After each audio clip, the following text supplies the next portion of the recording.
البداية عن بيسان إسماعيل لتتعرض إلى أقوى موقف محرج. كانت هي ومحمود ماهر رايحين على أحد الحفلات اللي كان بيغني فيها المغني المشهور ماجد مهندس، وصار يبارك إلها ولا أيضا لمحمود بمناسبة خطوبتهم وأيضا اقتراب موعد زواجهم. ولكن الإشي الصادم يا جماعة إنه ما حكى مبارك لبيسان ومحمود، بل حكى مبارك لأنس وبيسان.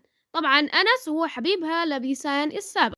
طبعا محمود ماهر من كثر الصدمة اللي صارت من استوعب اللي صار وبلش ينزل ستوريات كان يعبر فيها انه هو جدا مبسوط لانه ماجد مهندس ذكر اسمائهم هو وبيسان، بس بالحقيقة هو اللي ما ذكر اسم محمود. طيب حاضر، راح اقول مبروك الزواج بيسان أنس، مبروك الزواج يا حبايبي. جماعة ماجد المهندس قال بيسان ومحمود ألف مبروك على الزواج وعملنا ألف، بس ما لحق الفوق. والله حبني كثير، الله عليك. القصة ما انتهت لهون يا حبايبي، بل طلع أنس الشايب وعلق على الموضوع وكان يتمسخر على بيسان ومحمود وكان أيضا يهاجمهم، فنزل ستوري على الانستغرام كتب فيه فجأة لقيت حالي متزوج وأنا ما بعرف والناس كلها قاعدة بتبارك إلي.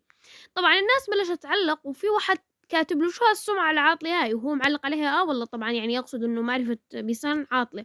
واحد كمان كاتب له مو مهم هذا، المهم مين العروس قايل احسن لكم ما تعرفوا. طبعا أنا شايف صار يتمسخر وخاصة على بيسان إسماعيل وخاصة إذا بيناتهم مشاكل، وتعرضت طبعا بيسان إسماعيل لموقف جدا جدا محرج وصارت تطلب من المغني المشهور ماجد المهندس بإنه يبعث لها ستوري أو مقطع فويس يعتذر منها عن اللي صار. وطبعا ماجد المهندس بعث لها أيضا فويس وكان يعتذر منها عن اللي صار. خلينا نحط لكم لقطات تشوفوها. محمود حبيبي، بيسان حبيبتي، مساء الخير. أول شي كل عام وانتم بألف خير، إن شاء الله يا رب تكون سنة خير وصحة وسعادة عليكم. ثاني شي أعتذر جدا على زلة اللسان اللي صارت في الحفلة ذاك اليوم سامحوني ما أعرف والله، ما ركزت، ما أعرف شلون طلعت. يا حبايب أعتذر، وإن شاء الله دائما أشوفكم بخير وأشوفكم بهالحب وبهالسعادة هذه. الله يخليكم البعض ويخليكم لي يا حبايبي، أشوفكم على خير إن شاء الله دائما. ماجد المهندس. ننتقل حاليا إلى أنس الشايب اللي قطع آخر أمل بينه وبين بيسان إسماعيل اللي راح وشال الوشم اللي كان على إيده. طبعا كنا بنعرف قصة الوشم اللي راح كتبت بيسان إسماعيل على إيدها كوين ويعني ملكة، وراح كتب أنس كينج يعني ملك. طبعا أنس الشايب نشر هاي الستوريات على الانستغرام وشال فيها الوشم.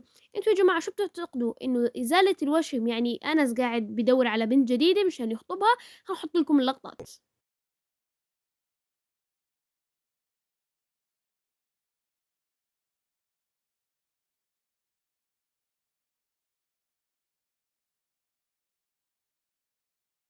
أنس الشايب بيصدم الجميع لأنه اعترف بإعجابه بلين محمد. امبارح كان عمل مقابلة مع أحد الأشخاص وسأله إنه أنا امبارح عملت مقابلة مع فتاة، هل أنت معجب فيها؟ فرد أنس الشايب عليه. طبعا يعني هاي اللقطات بتورجيكم إنه عمل معها ومع أختها أيضا.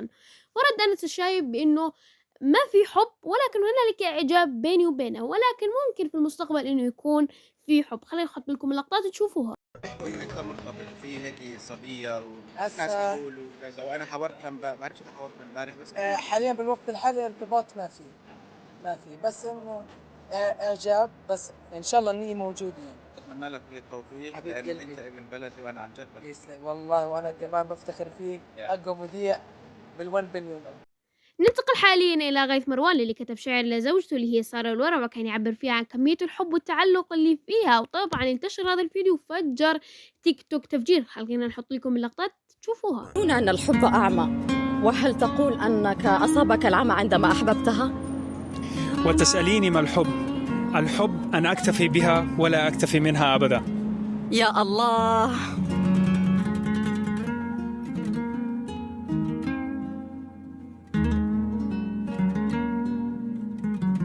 ننتقل حاليا لليوتيوبر اللي عملوا حوادث وكان من بينهم اللي هو غيث مروان. فنشر غيث مروان انه عينه كثير متورمة مثل ما بتشوفوا يا جماعة، وكان معبر عن حزن شديد لانه صار معه هذا الحادث وهو عنده 3 لقاءات تلفزيونية. بتمنى له كل شفاء.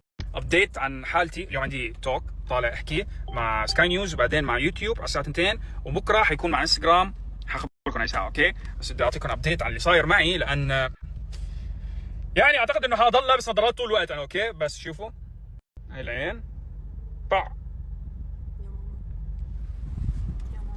وبالنسبه لثاني أما عن اليوتيوبر الثاني فهي ضحى العريبي اللي تعرضت لحادث من الدراجة النارية وأدى إلى كسر إجرها، وأيضا مثل ما بتشوفوا الآن إنه صار في خدوش في وجهها، فنتمنى لها الشفاء العاجل. وخلينا نورجيكم شو قصة الحادث. شليكتي تكبش في الكوات، تكبش تقول لي باش تلصقي هنا وأنا نحب ننقز.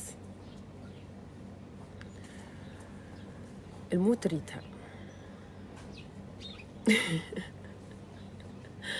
الموت ريتا أمل. ايش باش نحكيك، حزيرة دوم ما طاحت على القاعة قمت 3 حاجات نحكي عليهم ونقول لهم فلارتي غطي لي شعري تليفوني ونشوف في لونيتي مكسرة غاديك باش منحب افتكر لي منحبش نخلي حتى حد يشوفني وانا طايحة ولا وانا. إما عن اليوتيوبر الأخير فهي رغد فهمي أخت رومان وريان اللي تعرضت لكسر في أنفها لأنها كانت بتركب على أحد الفعاليات في البحر، وكان للأسف هنالك في أمواج عالية فضرب أنفها في وجه صديقتها. نتمنى لها الشفاء العاجل. أحط لكم اللقطات.